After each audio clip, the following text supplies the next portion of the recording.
Okey, alhamdulillah. Ya boleh. Boleh.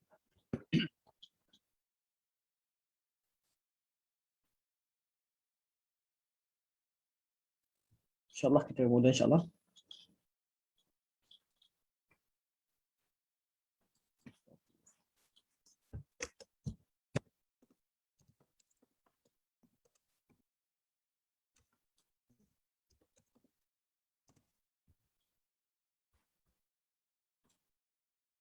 Okey, insyaAllah. Barakallahu fikum. InsyaAllah, Ustaz. Bismillahirrahmanirrahim. Alhamdulillahirabbil alamin. Nahmadullah ta'ala wa nashkuruh wa nusalli wa nusallimu ala sayyidina Muhammadin alladhi ballagha risalah wa adda al-amanah wa nasaha al-ummah hatta atahu al-yaqin wa ala alihi wa sahbihi ajma'in. Subhanaka la ilma lana illa ma 'allamtana innaka antal alimul hakim. Rabbi shrah li sadri wa yassir li amri wahlul 'uqdatam min lisani yafqahu qawli. Amma ba'd. Fa inna asdaqal hadits kitabullah wa khairal hadi hadi Muhammadin sallallahu alaihi wasallam wa syarrul umuri muhdatsatuha wa kullu muhdatsatin bid'ah wa kullu bid'atin dhalalah wa kullu dhalalatin finnar. Thumma amma ba'd. Pertamanya mari kita merafakkan kesyukuran kepada Allah Subhanahu wa taala, ya, itu dengan taufiknya Allah Subhanahu wa taala memberikan kesempatan pada kita pada petang ini untuk hadir membincangkan tentang siri, hadir bersama dalam majlis membicarakan tajuk mengenali Rasulullah sallallahu alaihi wasallam melalui Al-Quran Al-Karim, dan ini merupakan seri yang ke-15, dan pada minggu depan berkemungkinan kita akan habiskan seri yang ke-16 untuk tajuk ini, iaitu mengenali Rasulullah sallallahu alaihi wasallam melalui Al-Quran Al-Karim. Sekiranya sempat hari ini kita berbincang lagi, insya-Allah kita akan tamatkan sesi kuliah kita mengenali Rasulullah sallallahu alaihi wasallam. Hari ini kita masih lagi membincangkan tentang tajuk yang kita bincangkan pada pertemuan yang lepas, iaitu perintah beradab terhadap Rasulullah sallallahu alaihi wasallam. Kita membincangkan bermula dengan kedudukan Nabi sallallahu alaihi wasallam, sifat-sifat Nabi sallallahu alaihi wasallam, puji-pujian Allah terhadap Nabi sallallahu alaihi wasallam. Kemudian kita telah bincangkan tentang kelebihan-kelebihan yang Allah kurniakan kepada Nabi Muhammad sallallahu alaihi wasallam mengatasi nabi-nabi dan rasul-rasul yang lain. Kemudian setelah itu kita membincangkan tentang tajuk yang lebih spesifik lagi, iaitu perintah Allah agar mentaati Rasulullah sallallahu alaihi wasallam, beriman dengannya dan menjadikannya sebagai suri tauladan.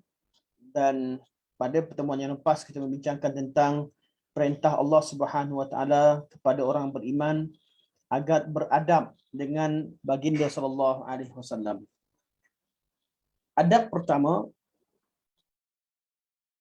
Allah Subhanahu wa taala melarang kaum mukminin menyeru dan memanggil Nabi sallallahu alaihi wasallam dengan namanya. Adab yang kedua, Allah Subhanahu wa taala melarang kaum mukminin mendahului Nabi sallallahu alaihi wasallam dalam segala urusan, terutamanya berkaitan dengan agama. Adab ketiga, larangan Allah Subhanahu wa taala kepada kaum mukminin agar tidak mengangkat suara mereka di hadapan Nabi sallallahu alaihi wasallam. Dan tiga adab ini telah kita bincangkan pada pertemuan yang lepas. Pada hari ini kita masuk pada adab yang keempat. Adab yang keempat iaitu etika dan adab bertanyakan sesuatu kepada baginda sallallahu alaihi wasallam. Keempat, dilarang menyusahkan dan mengganggu baginda sallallahu alaihi wasallam. Allah Subhanahu wa taala mengutuskan Nabi Muhammad sallallahu alaihi wasallam menyampaikan agama sebagai seorang rasul yang mempunyai sifat rahmah, ra'fah, dan Nabi sallallahu alaihi wasallam sangat mengambil berat tentang urusan umatnya. Malah Nabi sallallahu alaihi wasallam tidak suka melihat umatnya susah. Dan itulah sifat Rasulullah sallallahu alaihi wasallam. Sehingga segala perkara yang diadukan kepada Nabi sallallahu alaihi wasallam, Nabi akan mendengar dan cuba menyelesaikannya. Dan keadaan itu berlaku sehingga pada suatu ketika dilihat Nabi sallallahu alaihi wasallam tidak mempunyai masa yang cukup untuk kehidupan peribadi baginda sallallahu alaihi wasallam.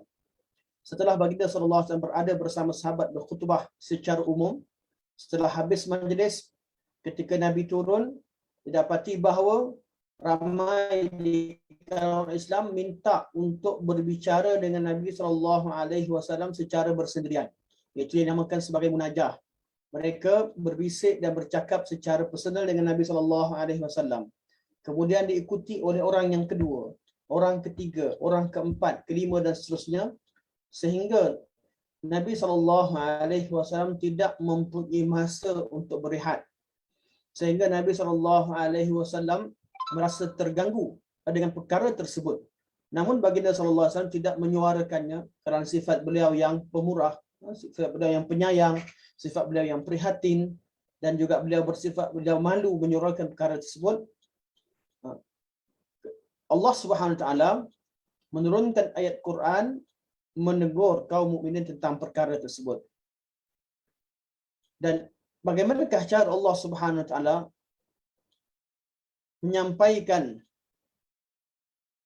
mesej kepada sahabat-sahabat baginda sallallahu alaihi wasallam dan orang mukminin ketika itu untuk beradab dan memahami situasi kehidupan baginda sallallahu alaihi wasallam. Walaupun beliau seorang nabi, walaupun beliau seorang rasul, walaupun beliau Allah berikan kekuatan jasad dan kekuatan pemikiran dan emosi, namun manusia tetap seorang manusia. Nabi SAW kadang-kadang merasa letih, rasa penat, terutamanya ketika baginda berkhutbah dan menyediakan dan berbicara, bercakap di umum, itu suatu perkara yang memenatkan.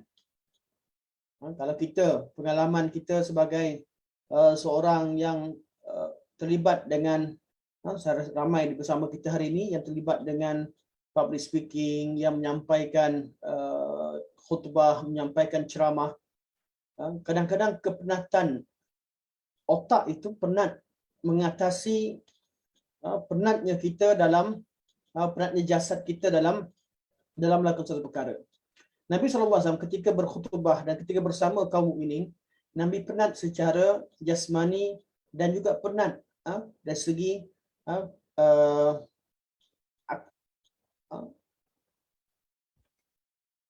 akal Nabi SAW. Nabi merasa letih.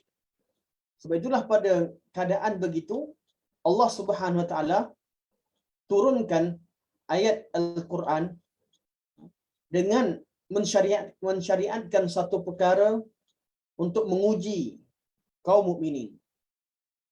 Allah Subhanahu Wa Taala turunkan ayat, Ya ayyuhalladzina amanu idza najaitumur rasul faqaddimu baina yaday najwakum sadaqah. Dzalika khairul lakum wa athhar. Fa in lam tajidu fa innallaha ghafurur rahim. Wahai orang-orang yang beriman. Ya ayyuhalladzina amanu. Ayat surah Mujadalah ayat yang ke-12. Wahai orang-orang yang beriman, idza najaitumur rasul.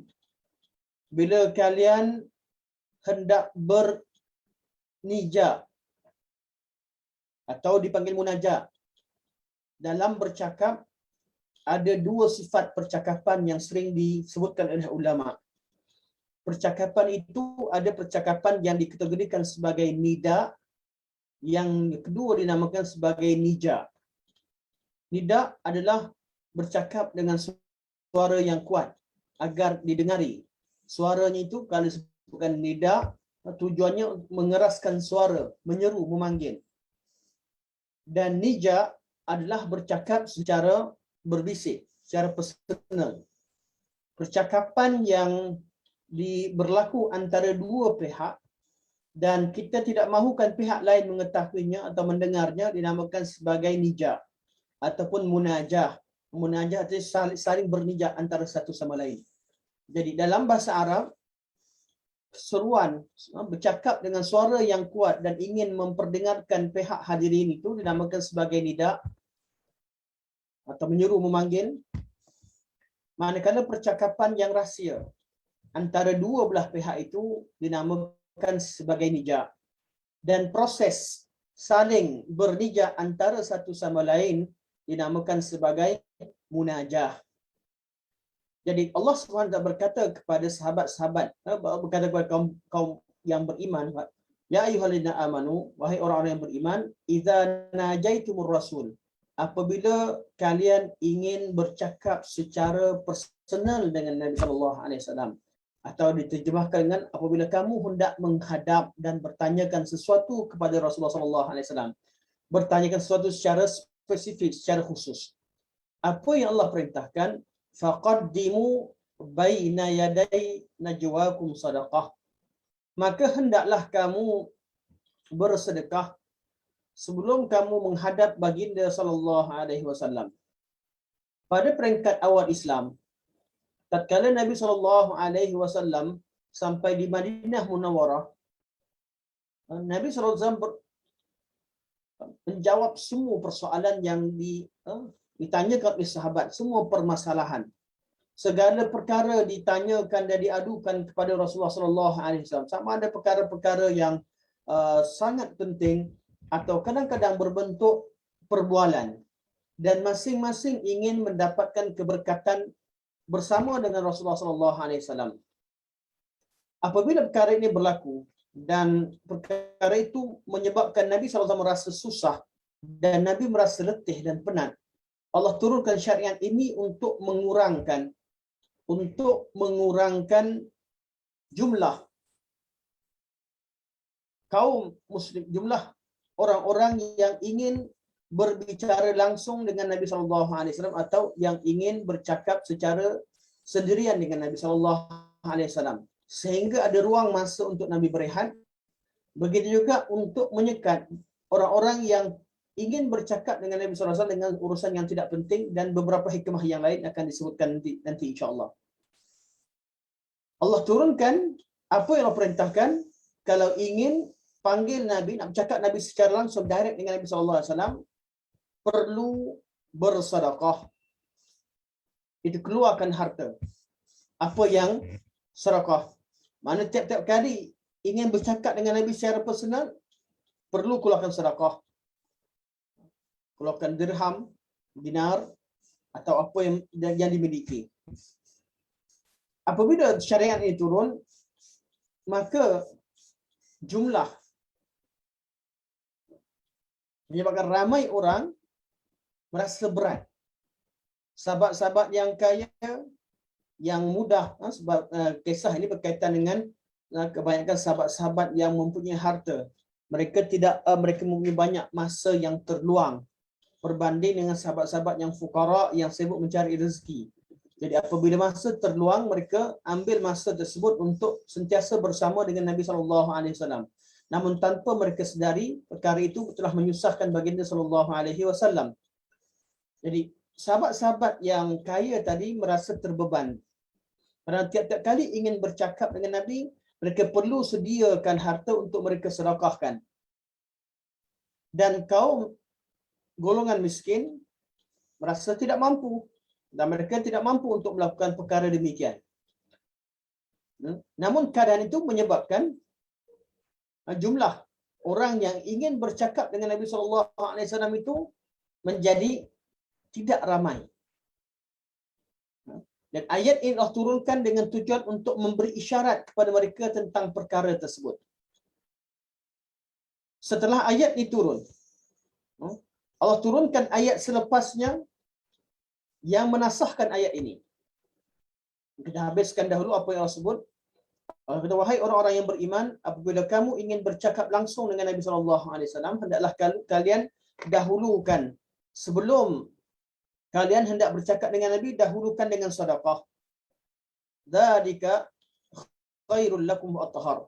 Perkara demikian itu lebih baik bagi kalian dan lebih suci. Fa in lam tajidu fa innallaha ghafurur rahim.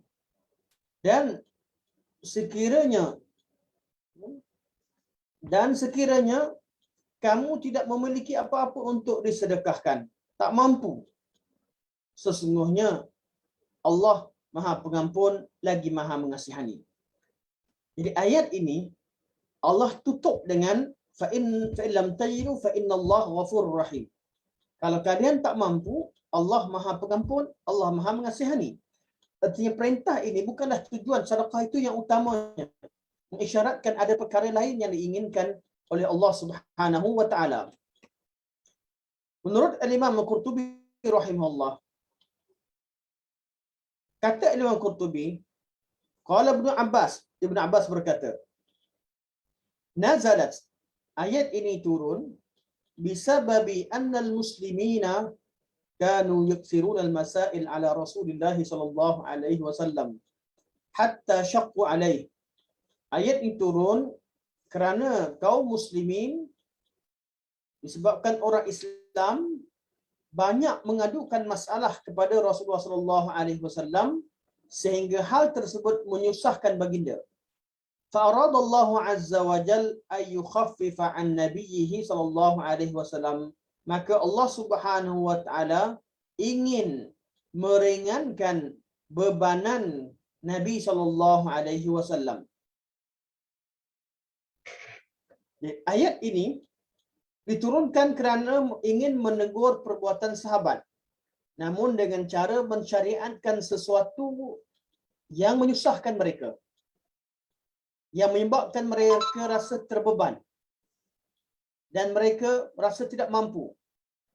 Orang-orang kaya rasa terbeban, orang miskin rasa tidak mampu. Kerana tiap-tiap kali ingin bercakap langsung dengan Nabi, perlu bayar, perlu sedekah, keluarkan sedekah. Namun ayat ini tidak selepas daripada ayat ini turun, tidak lama, dengan jarak yang sangat singkat, Allah turunkan ayat seterusnya. Allah turunkan ayat, "Ashfaqtum an tuqaddimu baina yaday najwakum sadaqat?" Adakah kamu merasa susah atau merasa takut akan kemiskinan? Ashfaqtum artinya adakah kamu terasa susah, terasa terbeban?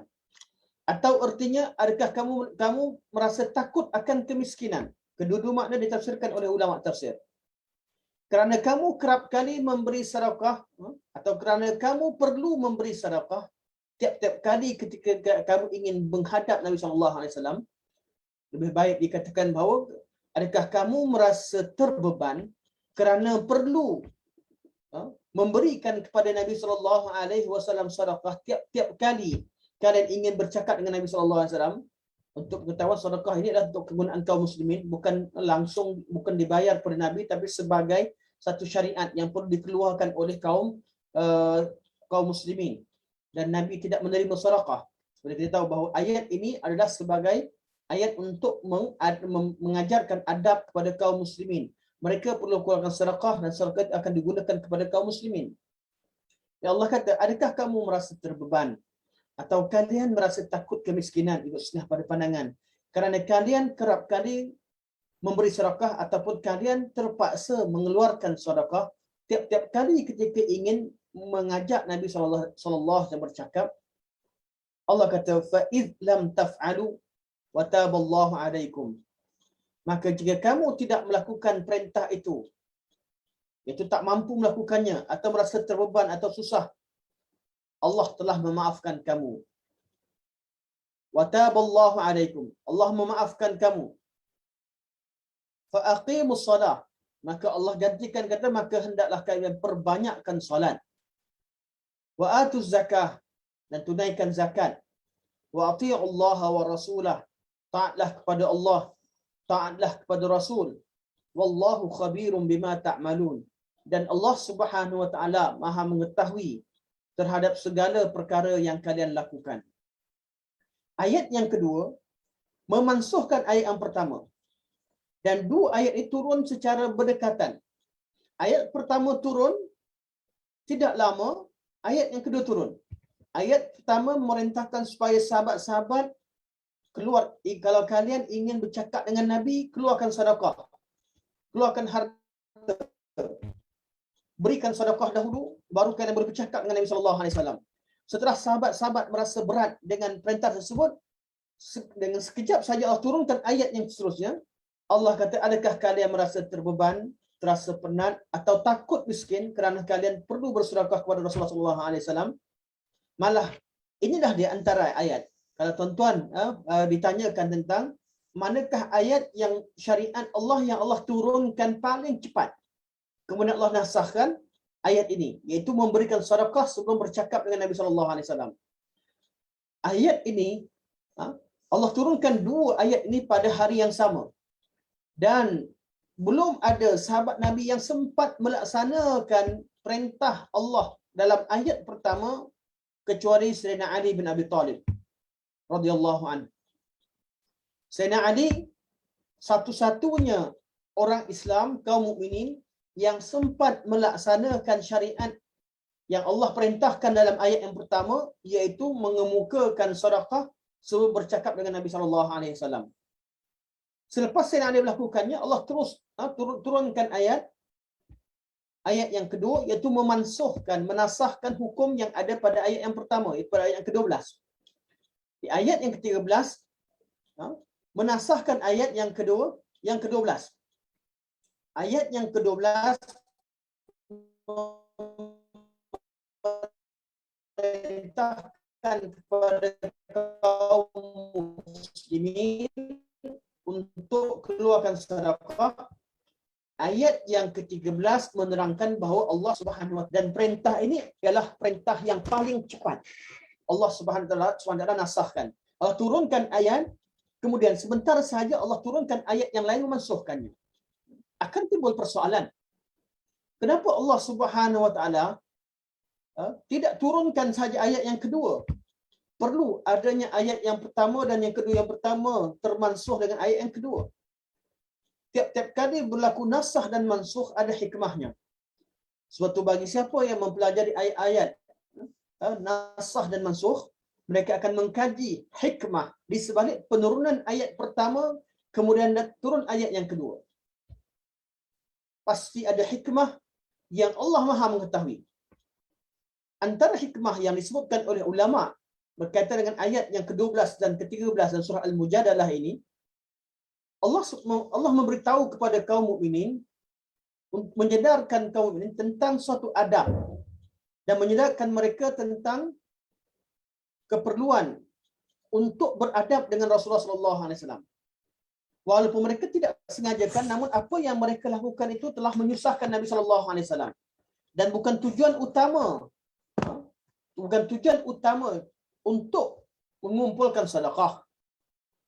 Namun ayat ini sebagai teguran kepada sahabat, sehingga bila ayat ini turun, sahabat semua menumpukan perhatian terhadap ayat ini dan semua merasakan bahawa ayat ini ayat yang merupakan ayat yang membebankan mereka dan mereka merasa susah untuk melaksanakannya kerana terpaksa nak bercakap dengan Nabi perlu keluarkan sedekah. Ketika itu kaum mukminin secara keseluruhannya menyedari bahawa perbuatan mereka yang sering tarik Nabi atau sering bawa Nabi bercakap secara personal, ambil masa Nabi yang panjang, itu adalah perbuatan yang menyusahkan Rasulullah sallallahu alaihi wasallam.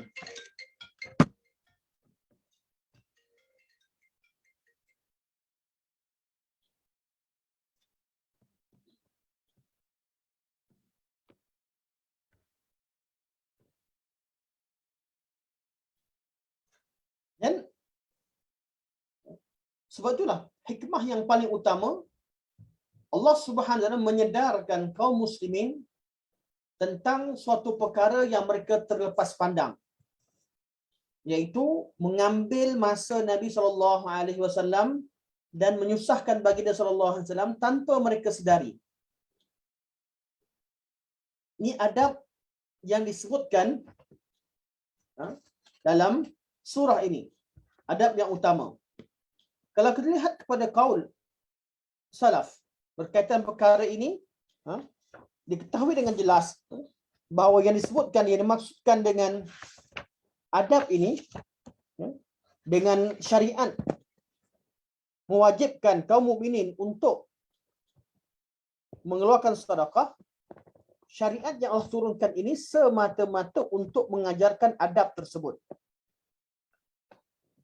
Sebab itu kalau kita lihat kepada Ibnu Abbas radhiyallahu anhu, beliau menafsirkan ayat ini bahawa ayat ini semata-mata untuk mengajarkan adab, bukan bertujuan untuk dilaksanakan atau untuk mengumpulkan sedekah. Walau bagaimanapun, Al-Imam Fakhrul Razi rahimahullah telah menyebutkan beberapa hikmah dan faedah daripada pelaksanaan syariat. Yang pertama tadi, beliau mengatakan bahawa ada beberapa manfaat dari di sebalik pensyariatan mewajibkan keluarnya sedekah, mewajibkan keluarkan sedekah ketika bercakap dengan Nabi sallallahu alaihi wasallam. Pertama, kata beliau, i'zamur rasul wa i'zamu munajatihi. Merasakan Allah Subhanahu ingin bahawa kaum muslimin merasakan bahawa Nabi sallallahu alaihi wasallam suatu bercakap dengan Nabi suatu perkara yang besar. Suatu perkara yang tidak boleh dilakukan atau didapati dengan mudah. Supaya urusan itu dilihat sebagai urusan yang penting, bukan urusan nak bercakap dengan Nabi, biarlah urusan-urusan yang penting, biarlah urusan-urusan yang kalau nak bercakap langsung dengan Nabi, biar keperluan itu keperluan yang dikatakan sesuai untuk diajak Nabi bercakap. Bukan segala perkara ingin diluahkan. Yang kedua, apabila difardukan sedekah, sesungguhnya manfaat kepada kaum muslimin ketika awal Islam itu besar. Terkumpulnya harta-harta untuk kaum fuqara. Dan Nabi SAW tidak di syariatnya tidak dibenarkan makan harta sedekah. Sedekah itu kembali kepada kaum fuqara. Daripada syariat tadi adalah kembali. Kalau dia tak jaga Saudi tidur lagi tu. Kebanyakan yang mengajak Nabi berbicara ketika itu adalah di kalangan sahabat-sahabat yang berharta, yang mempunyai masa. Mereka mempunyai masa yang cukup untuk bersama dengan Rasulullah SAW. Tidak bersama seperti golongan fuqara yang sibuk mencari rezeki. Jadi bila kaum sahabat yang kaya tadi ketika bercakap dengan Nabi, mereka keluarkan sedekah, akhirnya terkumpul harta, dan harta itu boleh digunakan untuk kemaslahatan kaum fuqara. Dan yang ketiga, kata Al-Imam Fakhrul Razi rahimahullah, dia berkata hikmah yang paling besar adalah meringankan Nabi sallallahu alaihi wasallam, kerana waktu Nabi sallallahu alaihi wasallam itu perlu dibahagikan menurut keperluannya. Ada waktu yang perlu diberikan kepada umat, ada waktu yang Nabi sallallahu alaihi wasallam perlu beribadah secara khusus dengan Allah Subhanahu wa taala. Ada waktu bagi dia sallallahu alaihi wasallam bersama dengan keluarganya, dan ada waktu untuk Rasulullah sallallahu alaihi wasallam berehat. Dan begitu juga adab yang sama, ramai ulama menyebutkan tentang beradab dengan siapa sahaja di kalangan umat ini yang mengajarkan manusia kebaikan dan diketahui bahawa orang tersebut berada dalam keadaan penat dan letih. Kita dapati bahawa seorang guru mengajarkan, sibuk mengajar daripada pagi sampai petang. Kemudian terzahir di wajahnya keletihan, maka tidak perlu ditambahkan lagi dengan banyak persoalan dan banyak perkara. Dan persoalan munajat, untuk zaman kita, kita tak hukum ini dimansuhkan. Namun pengajarannya kekal, iaitu tidak menyusahkan Nabi SAW, dan boleh diambil pengajaran tentang tidak juga menyusahkan kepada sebahagian daripada asatizah yang mempunyai kerja yang banyak. Kadang-kadang masalah yang berlaku di kalangan masyarakat, mereka terlupa tentang perkara yang urusan privasi seorang guru, terutamanya seorang yang terkenal, asatizah yang terkenal, yang mana tiap-tiap hari menerima ratusan, malah saya kenal seorang seperti Syekh Al-Arifi, beliau kata tiap-tiap kali beliau buka handset memang puluhan atau ratusan mesej. Jadi masa untuk beliau membaca dan membalas mesej tadi sudah tentu mengambil masa yang panjang, mengambil masa yang banyak. Terutamanya kadang-kadang mesej yang ditanyakan itu dalam bentuk soalan yang meminta kepada jawapan yang detail. Malah seolah kadang-kadang soalan tadi berbentuk seolah-olah memberikan assignment kepada seorang guru atau seorang penceramah atau seorang pendakwah. Soalan yang disebutkan dengan soalan sebut Ustaz jawab soalan ini dengan sertakan ayat Quran dan hadis dan syarahnya dari kaul ulama, pastikan ada begini begitu. Soalan itu bentuk arahan. Dan soalan mesej secara personal ini juga salah satu bentuk munajat atau salah satu bentuk najwa atau nija, iaitu bercakap secara sendirian. Bukan tidak boleh, namun perlu difahami bahawa ada masanya kadang-kadang di kalangan orang-orang yang terkenal, kalau macam kami yang tak terkenal tak ada apa-apalah, masa memang ada banyak masa kosong sempat menjawab persoalan-soalan sebagainya. Tapi bagi pendakwah-pendakwah yang terkenal, pemimpin sebagainya, apabila kita hantarkan mesej kepada mereka dan mereka tidak membalas dengan cepat, jangan cepat-cepat kita menghukum mereka sebagai sombong. Sebab itu dah diketahui dalam mana-mana pentadbiran sekalipun, tiap-tiap menteri, tiap-tiap ketua jabatan, tiap-tiap orang-orang yang mempunyai tugas yang banyak, pasti ada pembantu-pembantunya. Pasti ada seusa yang saring urusan. Kerana perlu kepada seorang pemimpin itu perlu ada waktu yang mempunyai waktu yang terhad yang perlu dibahagi-bahagikan kepada urusan yang perlu dilaksanakan. Begini juga berkaitan dengan pendakwah-pendakwah yang mempunyai ramai followers, dan kita dapati bahawa ramai yang marah di bahagian komen kerana pendakwah tertentu atau tokoh tertentu tidak menjawab atau lambat jawab, termasuk lambat jawab salam. Dan perkara ini perkara yang perlu diketahui bahawa seikhlas mana sekalipun seseorang itu dan sesungguh mana sekalipun seseorang dalam menjawab segala persoalan, mereka tetap mempunyai masa yang terhad, tetap ada masa untuk berehat, dan mereka tetap mempunyai masa untuk keluarga, masa untuk menguruskan rumah tangga, memperbaiki masa untuk mereka berjalan dan sebagainya.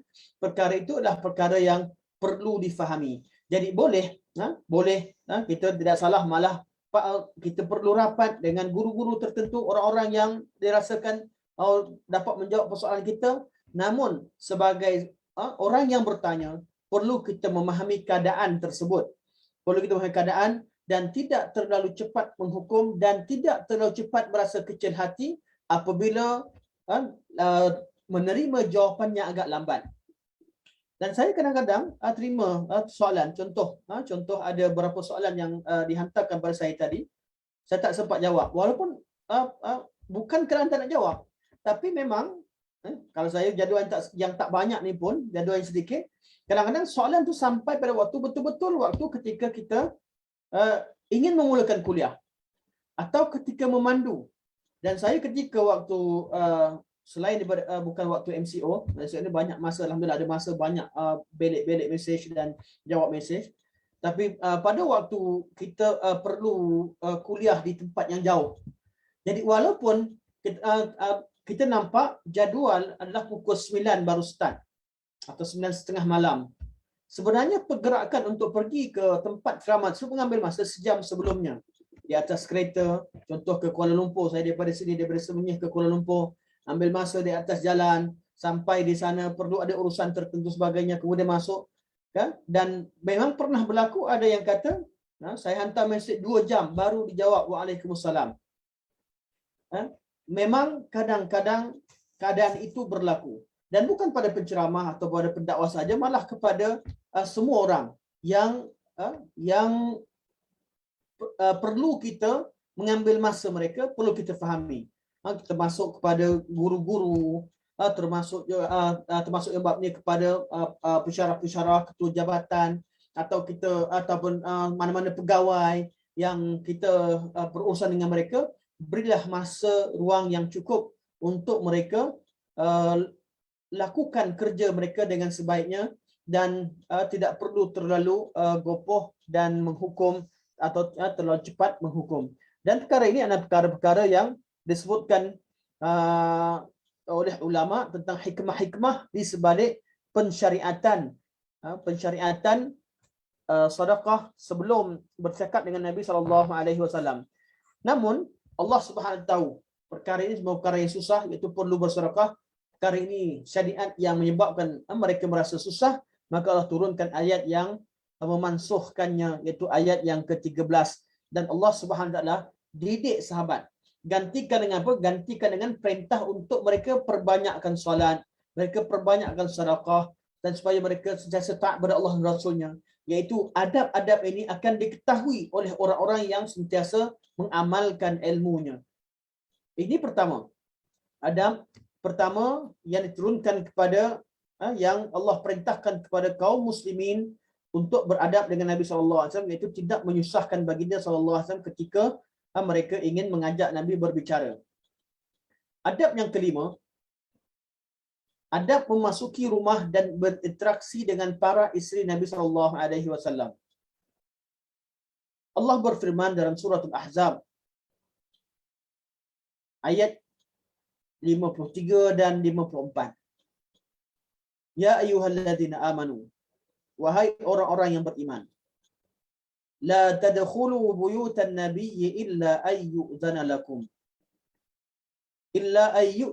ila ta'amin ghaira nadhirina inah. Wahai orang-orang yang beriman, la tadkhulu buyutan nabi, janganlah kamu memasuki rumah-rumah Nabi, illa ayyu'zana lakum ila ta'amin, kecuali apabila kalian diizinkan untuk makan, itu dipanggil untuk makan. Ghaira nadhirina inah, tanpa menunggu-nunggu waktu makanan itu masak atau siap disediakan. Maksudnya arahan pertama Allah Subhanahu taala dalam bab ini supaya mereka beradab agar jangan masuk rumah Nabi SAW kecuali diizinkan.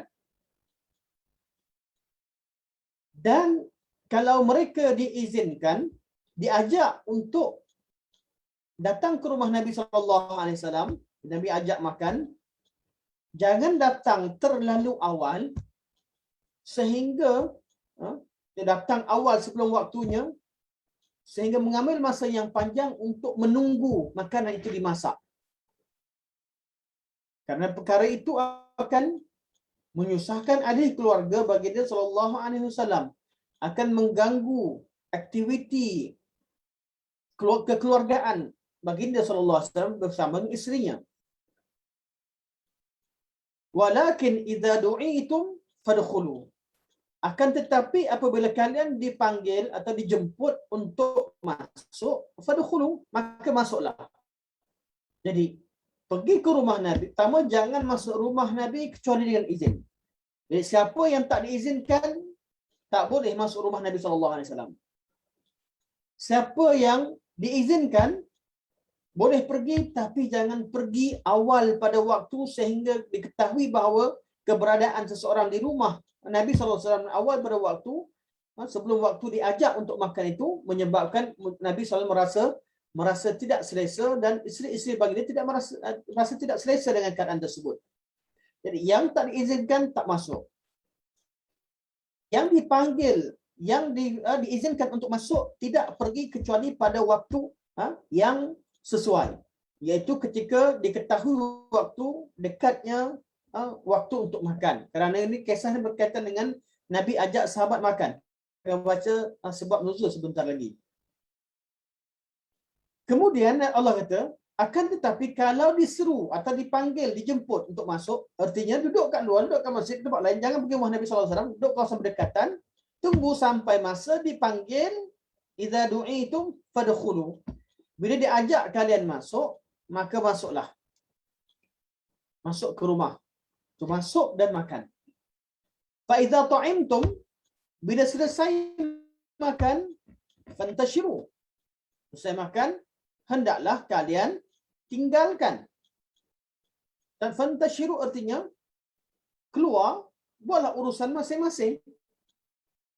Apabila diundang makan, masuk. Bila selesai makan, keluar, buat urusan masing-masing. Fantashiru.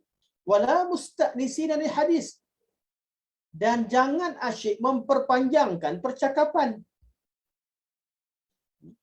Dah habis makan, ambil masa yang lama, panjangkan perbualan sehingga Nabi SAW merasa tidak selesa. Apa yang Allah kata, inna dzalikum kana yu'zin nabi minkum. Sesungguhnya perkara demikian itu menyebabkan Nabi rasa terganggu. Perkara demikian itu mengganggu Nabi SAW. Dan malu untuk berkata kepada kamu. Tahyi minkum. Nabi malu untuk suruh kalian keluar. Dia perlu difahami sendiri. Wallahu la yastahyi minal haq. Dan Allah SWT tidak malu untuk menerangkan kebenaran. Wa iza sa'altumuhun, dan apabila kalian meminta kepada mereka, itu meminta suatu keperluan kepada isteri-isteri Rasulullah sallallahu alaihi wasallam, fas'aluhunna min wara'i hijab. Maka mintalah keperluan di sebalik hijab.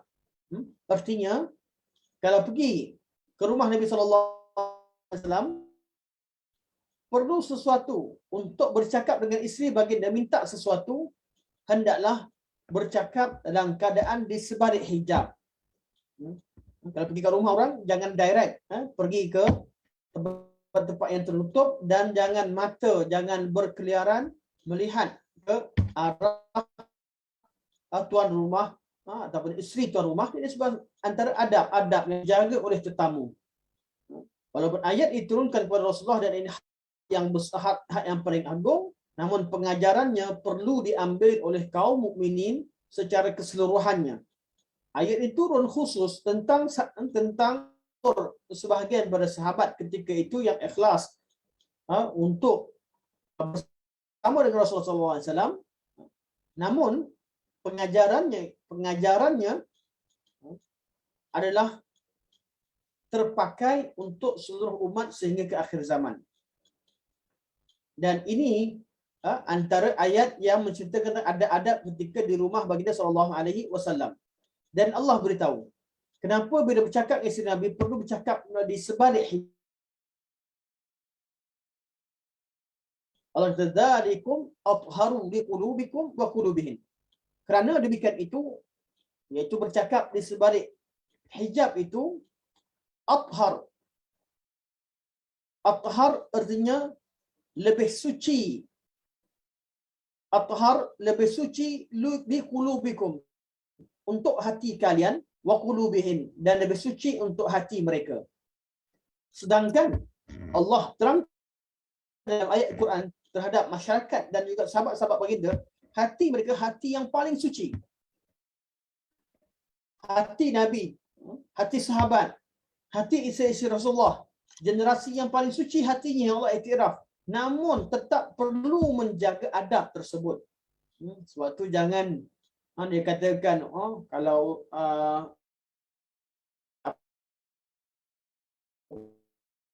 dengan kalau cakap kedua dan sebagainya, tak kira ustaz tak ustaz. Perlu jaga adab ini. Sahabat Nabi SAW adalah orang yang paling mulia. Isteri Rasulullah SAW adalah manusia yang paling mulia.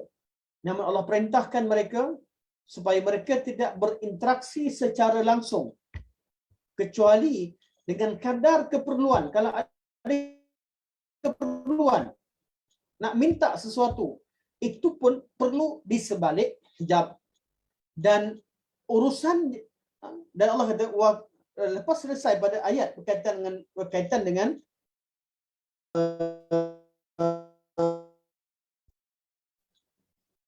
perlu bercakap dengan isteri baginda dengan hijab, Allah kata, wa ma kana lakum an tu'dhu Rasulullah, dan sesungguhnya kalian tidak patut untuk menyakiti Rasulullah sallallahu alaihi wasallam. Tidak boleh makan, tidak patut atau tidak boleh kalian menyakiti Rasulullah sallallahu alaihi wasallam. Dan Allah turunkan lagi satu syariat. Allah kata wala tankihu azwajahu min ba'dihi abada. Dan jangan kalian menikahi isteri baginda selepas kewafatan baginda selama-lamanya.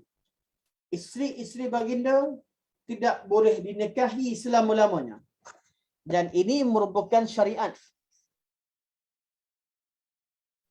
Subhanallah, larang. Dan Allah sebut inna dzalikum kana indallahi azima. Sesungguhnya perkara demikian itu sangat besar di sisi Allah Subhanahu wa taala. Itu dosa yang sangat besar di sisi Allah Subhanahu wa taala. Ini ialah menikahi isteri Rasulullah sallallahu alaihi wasallam disebut oleh sebagian ulama dosa yang paling besar. Namun satu fakta yang perlu kita tahu, okay? Kalau ditanyakan, dalam ayat pertama kita tanya, ada satu syariat, satu hukum umat Islam secara keseluruhannya melakukannya, namun tidak ada yang sempat melakukannya, hanya seorang. Kemudian hukum tersebut termasuk, itu ayat berkaitan dengan sedekah. Kalau ditanyakan lagi, ada satu larangan dan dosa besar yang paling besar, antara dosa yang paling besar yang Allah Subhanahu wa taala larang manusia untuk melakukannya, namun tidak pernah dilakukan oleh seorang manusia pun. Ayat ini Allah cerita tentang hak baginda. Larang sahabat-sahabat untuk dan siapa sahaja untuk menikahi isteri Rasulullah sallallahu alaihi wasallam selepas kewafatan baginda sallallahu alaihi wasallam. Dosa ini dosa yang besar yang Allah sebut dalam Al-Quranul Karim, Allah kekalkan dalam Al-Quran, hukumnya kekal, dan Allah sebut bahawa dosa ini kana indallahi azima, sangat serius di sisi Allah Subhanahu wa taala, dosa amat besar dosanya. Namun sampai hari kiamat, apa yang Allah larang ini tidak pernah seorang pun melakukannya. Itu menikahi isteri baginda sallallahu alaihi wasallam. Jadi apa tujuan larangan tadi? Untuk menerangkan tentang mulianya kedudukan Nabi sallallahu alaihi wasallam, untuk menunjukkan bahawa seorang mukmin perlu beradab dengan baginda sallallahu alaihi wasallam, tidak menyakitinya sampai kepada yang paling besar sekali, suatu perkara yang paling tidak adab apabila isteri-isteri baginda dinikahi. Dan ini adalah hukum khusus untuk Rasulullah sallallahu alaihi wasallam. Jangan pula dikiaskan dengan orang lain selain baginda sallallahu alaihi wasallam. Sebab itulah dalam bab khasais, kita belajar dalam ilmu khasais, antara khasais yang paling utama adalah haramnya menikahi isteri baginda sallallahu alaihi wasallam, iaitu hukum khusus yang Allah peruntukkan untuk isteri-isteri baginda. Ada banyak hukum-hukum untuk hukum-hukum khusus yang Allah peruntukkan untuk Rasulullah sallallahu alaihi wasallam. Kemudian Allah kata akhir ayat, Allah kata wa in tubdu syai'an aw tukhfuhu fa innallaha kana bikulli syai'in alima. sekiranya kalian menzahirkan sesuatu atau menyembunyikan sesuatu, maka Allah Subhanahu wa taala mengetahui apa yang berlaku. Dan ayat ini adalah ayat yang bila kita baca sekali imbas sahaja kita akan memahami isi kandungan maknanya. Kenapa Allah turunkan ayat ini? Disebutkan dalam Sahih Bukhari daripada Anas bin Malik radhiyallahu anhu, kata Anas, "Lamma tazawwaja Rasulullah sallallahu alaihi wasallam Zainab tatkala Rasulullah sallallahu alaihi wasallam menikahi Zainab binti Jahshin, da'al qauma, Nabi menjemput suatu kaum, iaitu sahabat Nabi sallallahu, sebahagian sahabat Nabi sallallahu alaihi wasallam. Fata'imu, mereka pun makan. Dalam ketika Nabi sallallahu alaihi wasallam menikahi Zainab, Nabi mengundang sahabat ke rumah baginda untuk makan. Mereka pun makan. Thumma jalasu, kemudian mereka duduk, yatahaddatsun, duduk bercakap-cakap. Lepas makan, sahabat-sahabat masih duduk lagi bercakap-cakap di rumah baginda sallallahu alaihi wasallam. Fa idza huwa ka'annahu yatahayya'u lil qiyam. Dan Nabi sallallahu alaihi wasallam bersedia, menunjukkan bahawa Nabi bersedia untuk bangun. Falam yaqumu, namun tak ada seorang pun yang bangun. Mereka tak bangun. Nabi nampak macam nak gerak dah, nak bangun, nak buat urusan yang lain, tapi tak ada siapa yang bangun. Falamma ra'a dzalika qam. Tatkala Nabi nampak, Nabi cuba nak isyaratkan Nabi nak bangun, Nabi dah mula gerakkan sikit badan, tak ada yang faham. Nabi bangun. Tanpa pedulikan keadaan mereka, Nabi bangun. Bila Nabi bangun, falamma qam qama man qam. Tatkala Nabi bangun, maka bangunlah sebahagian, mana kebanyakan sahabat yang bersama baginda sallallahu alaihi wasallam. Mereka memahami bahawa keadaan sekarang Nabi dah bangun. Tetapi waqa'ada thalathatu nafar, tapi masih tinggal 3 orang yang belum bangun. Faja'an Nabi sallallahu alaihi wasallam liyadkhul. Kemudian Nabi sallallahu alaihi wasallam, bila yang lain dah bangun, tinggal 3 orang, Nabi nak masuk kat bilik dah. Mana ruang tamu, kat ruang tamu, Nabi nak masuk bilik dah. Nabi penat. Urusan perkahwinan, kenduri, menyediakan makanan sebagainya. Kemudian masih ada yang mereka belum. Dan Nabi SAW nak masuk, masuk ke bilik. Fa'izal qawmu julus, Nabi masih nampak mereka sedang duduk. Thumma innahum qamu fantalaqtu. Sampailah Nabi SAW masuk bilik, maka mereka pun tinggalkan. Nabi nak masuk, lepas Nabi nak masuk betul tu, baru mereka tinggalkan rumah baginda SAW. Maka Anas bin Malik berkata, faji'tu fa akhbartu an-nabiy sallallahu alaihi wasallam annahum qad intalaqu. Aku datang beritahu Nabi sallallahu alaihi wasallam bahawa mereka telah pun pergi. Artinya Nabi, bila Nabi sampai kat pintu, Nabi masuk. Nabi biarkan, Nabi masuk saja. Kerana Nabi sallallahu alaihi wasallam perlu ada keperluan untuk masuk ke biliknya. Nabi masuk ke hujrah, dan Nabi masuk baru mereka keluar. Dan Anas yang berada di tempat itu beritahu, Anas pembantu Nabi sallallahu alaihi wasallam beritahu bahawa mereka telah pergi. Faja'a hatta dakhal fa dhahabtu adkhul. Maka Nabi pun datang, Nabi masuk bilik, dan Anas ikut Nabi sallallahu alaihi wasallam untuk keperluan tertentu, untuk minta untuk berkhidmat kepada baginda sallallahu alaihi wasallam. Maka Nabi pun fa'alqal hijab baini wa bainahu. Anas ada situ, maka Nabi letakkan tabir, tutup.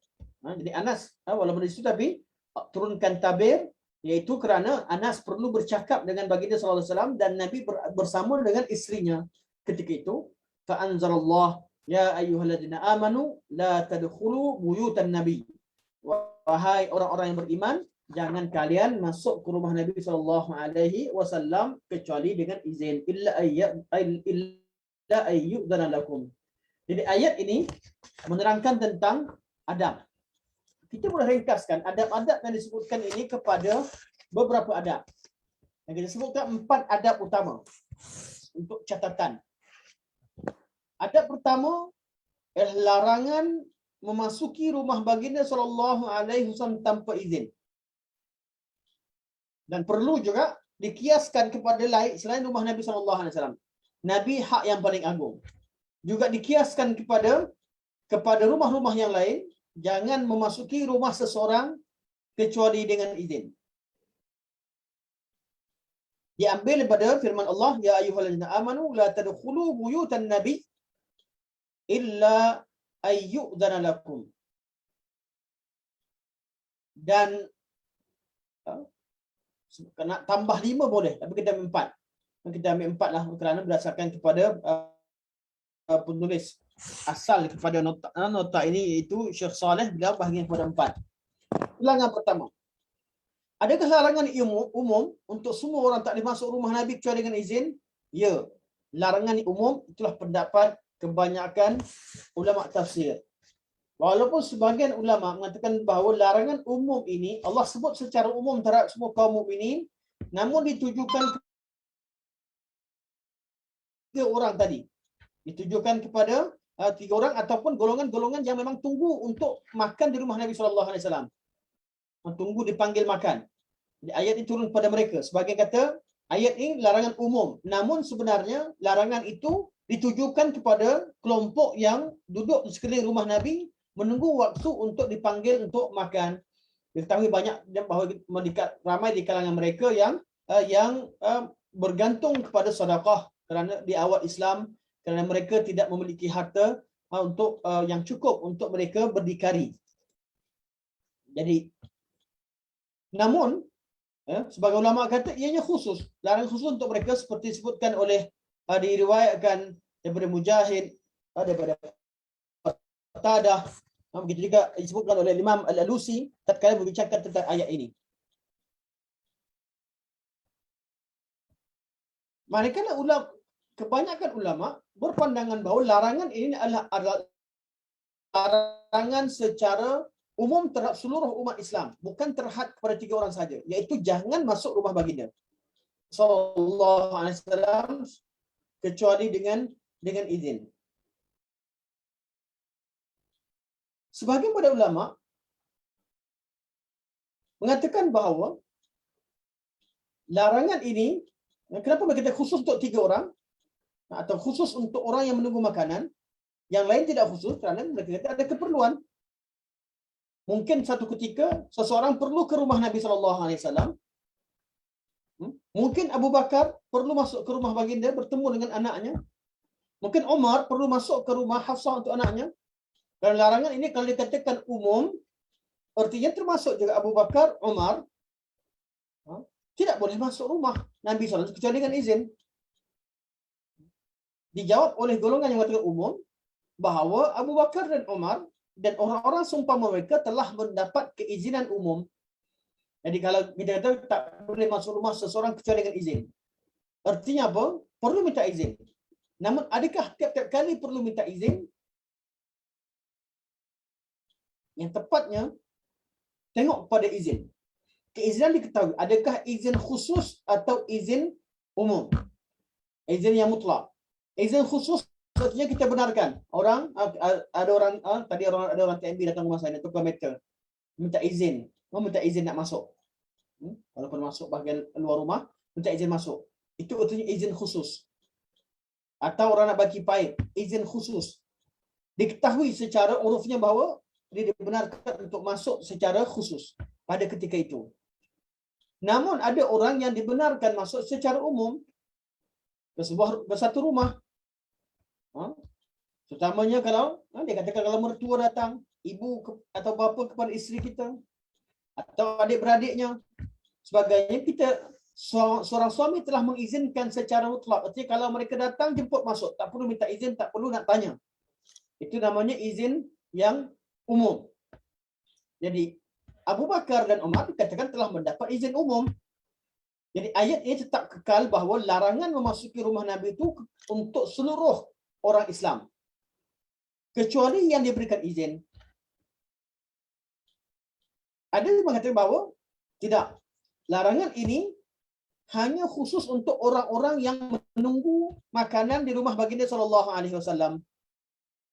Manakala orang yang dibenarkan untuk masuk secara umumnya, larangan tadi, ayat tadi tidak diturunkan untuk kaum mukmin secara umum, Itu ada dua pandangan. Pandangan yang rajih wallahu alam adalah larangan tadi kekal keumumannya untuk seluruh kaum mukminin. Kenapa? Sebab ada dalil berkaitan. Ada dalil-dalil yang disebutkan bahawa larangan tadi menunjukkan bahawa ianya adalah umum. Kemudian larangan yang kedua. Larangan untuk segera tinggalkan rumah setelah selesai makan. Ayat ini berkaitan dengan sebab nuzul tadi berkaitan dengan jemputan Nabi untuk mereka makan. Adab yang kedua yang Allah perintahkan kepada kaum beriman agar meninggalkan rumah baginda sallallahu alaihi wasallam setelah selesai makan dan tidak memperpanjangkan perbualannya. Dan ini adalah waktu bila waktu kenduri. Kenduri walimah antara Nabi sallallahu alaihi wasallam dengan Zainab binti Jahshin. Dan juga adab yang sama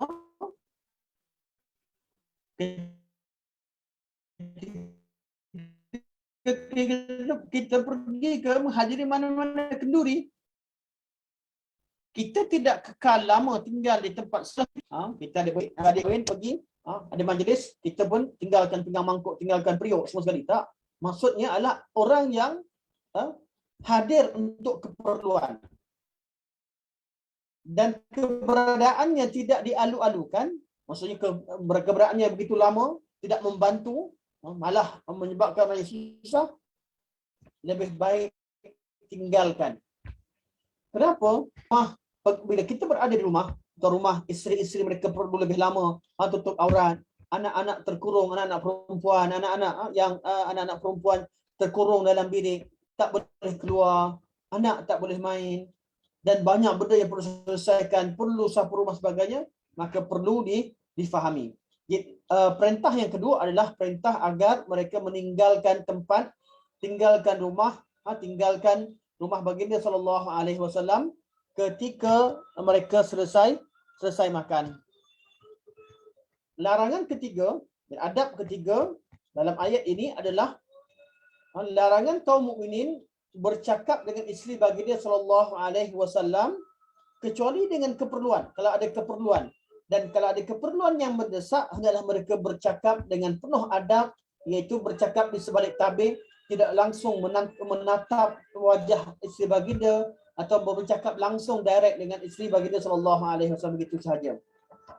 Dan yang adab yang keempat adalah adab yang paling besar, yang mana dikaitkan dengan hukum haram yang paling besar, yang Allah kata ianya adalah satu perkara yang besar di sisi Allah Subhanahu Wa Taala. Allah sebut inna dzalikum kana 'indallahi 'azima, iaitu larangan menikahi isteri baginda sallallahu alaihi wasallam.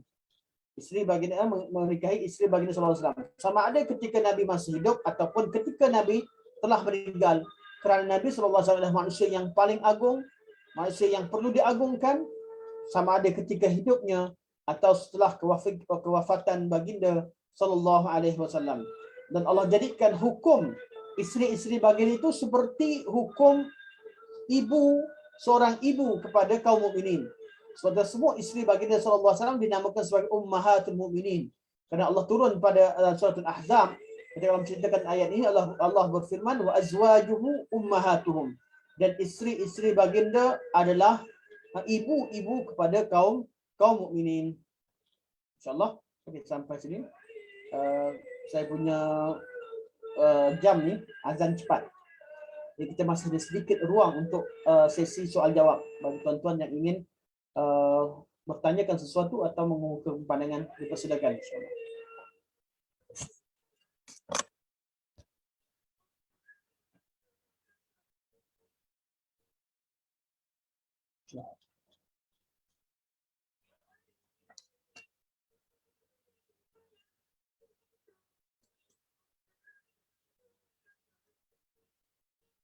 Ada soalan? Assalamualaikum Ustaz. Assalamualaikum warahmatullahi wabarakatuh. Betul ke sebelum ni saya ada dengar macam kalau kita nak baca apa doa macam kita nak baca Al-Fatihah ke, kalau kita nak bagi dekat Nabi Muhammad, kita tak boleh cakap sedekah, kita kena cakap hadiahkan. So Tapi bilangan sebab dia saya sedekah, tengok sedekah ataupun tapi hadiah. dekat dalam ayat yang tadi tu dia guna perkataan sedekah. So boleh Ustaz sebab katanya macam Nabi Muhammad ni tak layak terima sedekah sebab kedudukan dia yang tinggi. So Ustaz tolong jelaskan Ustaz. Terima kasih. Sama-sama, barakallahu fikum. Semoga Allah SWT memudahkan kita tentang ilmu Allah SWT. Okey, soalan pada Puan Zaidah tadi berkaitan dengan bacaan Fatihah yang dihadiahkan kepada Rasulullah SAW. Secara jawapan yang ringkas untuk masalah ini, membacakan hadiah untuk Rasulullah SAW itu tidak sabit daripada amalan Nabi SAW dan sahabat. Walaupun dilakukan kemudian atas Allahu Akbar, Allahu Akbar, Allahu Akbar, Allah. okay. Walaupun dilakukan dan dia menjadi amalan di semua tempat termasuk tempat kita, namun perkara ini tidak sabit daripada Rasulullah SAW dan diperbincangkan. Dibincangkan artinya cerita tentang boleh tak boleh, cerita nombor dua. Tapi bila perkara itu tidak sabit dan tidak ada petunjuk atau tidak pernah dilakukan oleh Nabi ataupun sahabat, maka dia akan timbul isu-isu sampingan kemudian. Iaitu kalau kata semua orang, bila orang membacakan sedekah ayat Quran, mereka sampai tak sampai, kisah perbincangan tersendirilah. Ada ulama kata sampai menurut mazhab Hambali dan mazhab Syafi'i dan jumhur kata tidak sampai. Itu masalah yang dibincangkan. Namun pastinya secara khusus, secara spesifik membacakan Al-Quran untuk orang yang meninggal tidak sabit dalam mana-mana riwayat. Jadi dia timbul persoalan kat mana bagi pihak yang mengatakan sampai, itu boleh membacakan bacaan Fatihah kepada si mati. Jadi bagi pihak mengatakan sampai, perbincangan itu dibincangkan lagi sampai mana kalau boleh sedekahkan Fatihah kepada orang yang telah meninggal atau bacakan Fatihah atau Al-Quran kepada orang yang meninggal. Perbincangan seterusnya adalah macam mana kalau dikaitkan dengan Nabi SAW. Kerana Nabi, adakah boleh baca Fatihah untuk Nabi SAW? Jadi, Wallahualam, rajihnya tidak sabit. Rajih tidak sabit dan saya tidak menggalakkan perkara tersebut kerana memang tidak dilakukan Rasulullah. Tapi bagi yang ingin melakukannya, mereka akan bincangkan lagi. Untuk orang lain dinamakan sebagai sedekah, untuk Nabi untuk orang lain dinamakan sebagai sedekah, untuk Nabi tidak dinamakan sebagai sedekah. Itu perbincangan bukan pada tajuk utama berkaitan dengan bab, kerana ini perbincangan kemudian sesama orang yang dalam pengistilahan dan untuk memahamkan masalah. Tapi untuk memahamkan, untuk lebih detail makna sedekah kat sini, maksud sedekah yang disebutkan dalam ayat ini, saya faham mungkin Puan maksudkan kenapa Nabi menerima sedekah kat sini. Sedekah yang maksudkan seperti yang saya sebutkan bukanlah untuk baginda sallallahu alaihi wasallam. Sedekah yang diberikan ini adalah sedekah yang dikumpul dan diberikan kepada kaum fuqara. Kepada kaum fuqara seperti yang disebutkan oleh Imam Qurtubi rahimahullah. Sedekah tadi bukanlah Nabi kumpul harta daripada pemberian sahabat Nabi SAW. Tidak.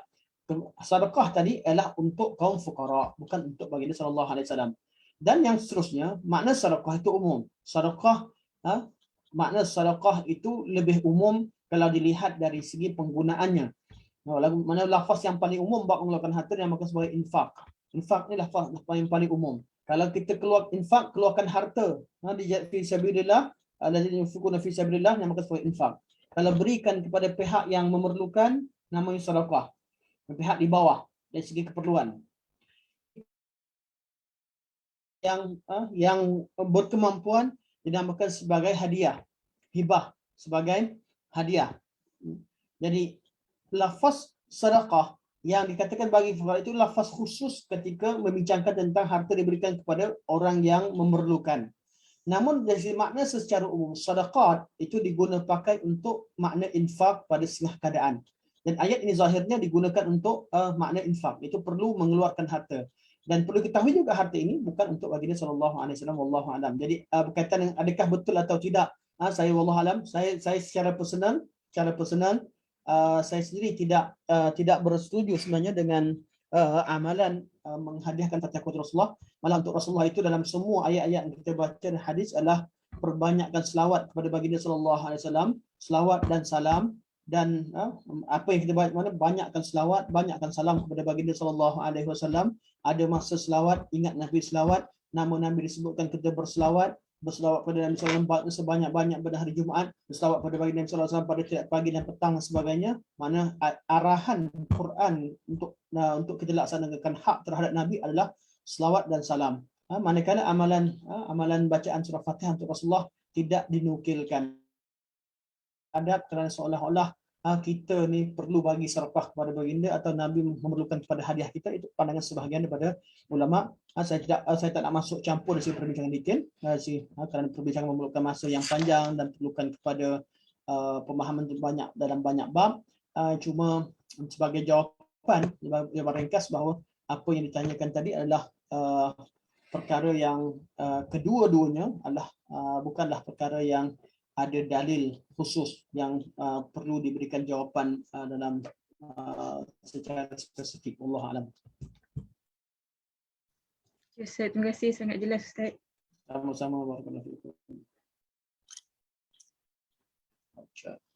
Okey, insya-Allah kita dah pukul 4.24 ya, ada masuk waktu dan kita boleh masuk untuk solat di masjid bagi lelaki insya-Allah. Terima kasih banyak-banyak di atas kebersamaan tuan-tuan dan puan bersama saya. Terima kasih banyak-banyak. Semoga kalau ada kesilapan, ada perkara yang saya salah sebut, salah cakap, terkasar bahasa, ada banyak-banyak, dan sekiranya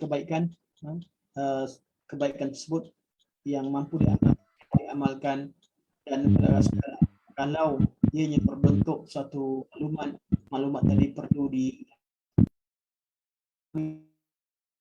hak yang dirasakan perlu dan sesuai disampaikan, insya-Allah. Sampai sini saja. Subhanakallah walhamdulillah asyhadu an la ilaha illa anta astaghfiruka wa atubu ilaik. Wa sallallahu ala sayyidina Muhammad wa ala alihi wa sahbihi wa baraka wa sallam. Alhamdulillahirabbil alamin. Wassalamualaikum warahmatullahi wabarakatuh.